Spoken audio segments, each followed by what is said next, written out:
Olá, alunos! Sou a professora formadora Cíntia Cavalcante, do curso técnico de desenvolvimento de sistemas da ETEPAC.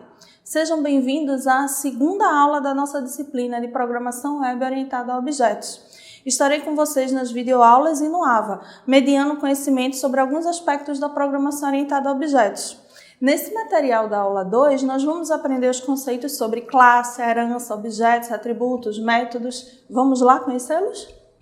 Turma, a programação orientada a objetos, ela baseia-se na representação de entidades, que podem ser concretas ou abstratas. Entidades concretas seriam como um prato, um carro, por exemplo. Já uma entidade abstrata seria a locação de uma casa, um imóvel, um apartamento. A orientação a objetos, ela se baseia nessas entidades, concretas ou abstratas, que serão representadas através de classes. Classes, elas são modelos, são como formas ou os moldes para a criação dos objetos. Aqui vocês estão vendo uma forma como a forma de um bolo, a forma de picolés, a forma de alguma gelatina, alguns doces.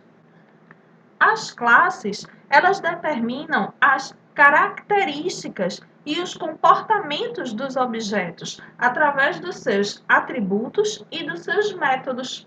Por exemplo, se por acaso tivéssemos uma classe carro, nós teríamos como atributos o tipo de combustível, a velocidade máxima, a cor, o modelo. Já os métodos poderiam ser reabastecer, acelerar, dirigir, frear, entre muitos outros. A representação na programação, para que nós pudéssemos utilizar uma classe, seria a palavra-chave ou a palavra reservada class, um nome que seria o identificador da nossa classe, por exemplo, um prato, abre e fecha chaves.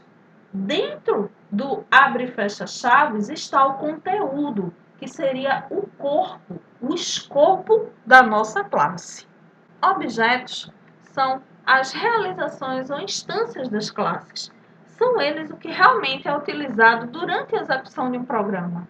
É possível ter diversos objetos com características e comportamentos diferentes, dependendo dos valores fornecidos aos seus atributos e dos valores dos parâmetros em seus métodos. Por exemplo, no caso do objeto biscoito, poderíamos ter o atributo sabor. Nesse caso, o valor do atributo sabor poderia ser chocolate, morango, baunilha. O mesmo se daria no caso do outro biscoito, onde nós teríamos tipo da forma. Nesse caso, o objeto biscoito teria como valor do atributo tipo da forma, seria coração, estrela, uma flor. O mesmo seria com um prato. Dependendo do atributo tipo de prato, poderíamos ter um prato do tipo prato comercial, prato executivo. A mesma ideia é aplicada a carro. Dependendo do valor do atributo modelo do carro, poderíamos ter um carro Polo, Siena, Palio, no qual teriam diferentes características e comportamentos. Tratando-se de programação, utilizando a linguagem PHP, nós iríamos declarar e instanciar um objeto da seguinte maneira. Primeiramente, utilizaríamos o cifrão, posteriormente o identificador do objeto, nesse caso, prato, o sinal de igual, a palavra reservada new e o identificador da classe, nesse caso, prato, seguido por ponto e vírgula. Um objeto contém valores armazenados nos seus atributos. Objetos também realizam ações através de métodos ou funcionalidades definidos pela classe a qual ele pertence. No nosso exemplo, nós temos diversos objetos da classe prato, que possuem atributos como nome e preço. O valor do atributo nome e o valor do atributo preço são valores diferentes, são valores que podem variar de acordo com os diferentes objetos da classe prato. Assim como os métodos, nós temos no nosso método exibir prato e o método definir o preço. Esses métodos, eles vão ter comportamentos diferentes de acordo com os parâmetros que eles poderão receber. São os atributos e métodos que tornam um objeto único. Por exemplo, vamos imaginar a classe prato. Nela, os diferentes valores dos atributos, como nome, ingrediente, preço, podem definir uma grande variedade de objetos de uma mesma classe, e todos esses objetos serão distintos entre si. Por exemplo, na nossa classe prato, o nosso atributo nome poderia possuir diversos valores, como carne de sol, galinha cabidela, feijoada, cozido. Os nossos métodos também poderiam possuir diferentes comportamentos de acordo com os parâmetros que lhe for passado. No nosso caso, nós temos no nosso exemplo o nosso método exibe prato, no qual é impresso na tela do nosso navegador prato e o nome dele. Assim, teríamos prato principal, que possui o nome feijoada. Assim como serve 4 pessoas, não possui acompanhamento, inclui refrigerante, é servido na entrada e custa R$ 69,99. Os métodos GET e SET são também conhecidos como métodos de acesso ou métodos acessores. São usados para encapsular os atributos de uma classe. O método GET ele é utilizado para recuperar ou obter o valor de um determinado atributo. Aqui nós estamos representando uma mão que ela está obtendo o valor de um determinado ingrediente. O método SET, em contrapartida, ele define o valor de um determinado atributo. Como no nosso exemplo, uma mão está escrevendo. Vamos entender como funcionam os nossos métodos GET, SET dentro da programação. Nós primeiramente vamos declarar os nossos métodos utilizando function, get, o nome do atributo, abre e fecha parênteses, abre e fecha chaves, return, o atributo que desejamos retornar. Já o nosso método set, iremos fazer function, set, o nome do atributo, abre parênteses, o valor que será atribuído ao nosso atributo, fecha parênteses, abre e fecha chave, e dentro do corpo do nosso método set, nós iremos atribuir o valor que nos foi passado pelo parâmetro valor para o nosso atributo, no nosso exemplo, nome. Aqui nós temos a instanciação do nosso objeto prato da classe prato, no qual está sendo setado o nome feijoada ao atributo do nosso objeto prato. Para acessar qualquer atributo ou método de uma classe, é preciso declarar e instanciar um objeto. Porém, com os atributos e métodos estáticos, isso não ocorre. É possível o acesso a eles sem o intermédio de um objeto, pois estes são membros globais da classe, então podem ser chamados diretamente por ela. Pessoal, vocês estão vendo que nos atributos e métodos estáticos é possível acessá-los diretamente da classe. Não é preciso passar por todo esse contorno de criação e instanciação de um objeto. Nós vemos aqui um exemplo na nossa linguagem PHP, onde nós temos a nossa classe prato. Nós temos o nosso atributo estático, quantidade de pratos servidos, que está inicializado com 0. Vocês observem que o nosso atributo estático é muito semelhante aos nossos atributos comuns. A diferença é que ele possui, antes do nome dele, a palavra reservada static. Como nós podemos utilizar o nosso atributo estático? Da seguinte maneira, nós iremos utilizá-lo através da chamada da classe, no nosso caso, a nossa classe prato, seguido pelo nome que identifica o nosso atributo estático, no caso, quantidade de pratos servidos, que nesse caso está sendo atribuído agora a ele o valor 1. Em seguida, nós temos um objeto prato que está sendo inicializado e o qual está recebendo no atributo nome o valor galinha cabidela. Um construtor é um método especial que é executado toda vez que um objeto é inicializado ou instanciado. Geralmente são utilizados para inicializar os atributos de um objeto de uma forma mais organizada.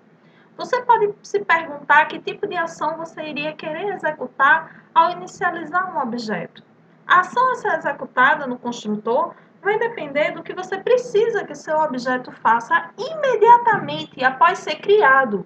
Por exemplo, você poderia precisar imprimir uma simples mensagem na tela do seu navegador, ou mesmo inicializar os seus atributos com determinados valores específicos. Na nossa linguagem PHP, nós, para utilizarmos um construtor, primeiramente precisamos utilizar a palavra-chave function, seguido do nome reservado underline construction. Abre parênteses, uma lista de parâmetros ou nenhum parâmetro, caso você deseje. Fecha parênteses, abre e fecha chaves. Dentro das chaves vai conter o conteúdo, o escopo do seu construtor. No nosso exemplo, nós vamos imprimir uma mensagem que está sendo recebida como parâmetro. Echo, aproveite nossos deliciosos, concatena com o valor do nosso atributo que está sendo passado como parâmetro, concatena com algumas outras tags HTML para melhor formatar a saída do nosso código. Como poderíamos utilizar o construtor que foi declarado acima? Desta maneira, primeiramente iríamos declarar o nosso objeto prato igual new prato, abre parênteses, iria receber o valor da mensagem, no caso, prato especial, fecha parênteses, ponto e vírgula. E o nosso prato iria ter como nome galinha cabidela. Assim, nós iríamos ter o nosso objeto prato utilizando o construtor que acabamos de declarar. Herança é uma das características mais fortes da programação orientada a objetos e uma das mais utilizadas. Este conceito está diretamente ligado à reutilização de código, pois consiste em podermos criar uma classe completamente nova a partir de outra classe já existente. A classe nova pode manter todas as características da classe já existente ou pode sobrescrevê-las, além de poder criar suas próprias características, adicionando novas funcionalidades. A classe nova recebe o nome de subclasse ou classe filha, e a classe já existente é chamada de superclasse ou classe pai. A princípio, logo após serem criadas, as subclasses herdam ou absorvem todos os atributos e métodos da superclasse. À medida que vão surgindo novas necessidades, novos atributos e métodos vão sendo acrescentados nas subclasses. No nosso exemplo, nós temos aqui uma classe que poderia ser a nossa classe peixe.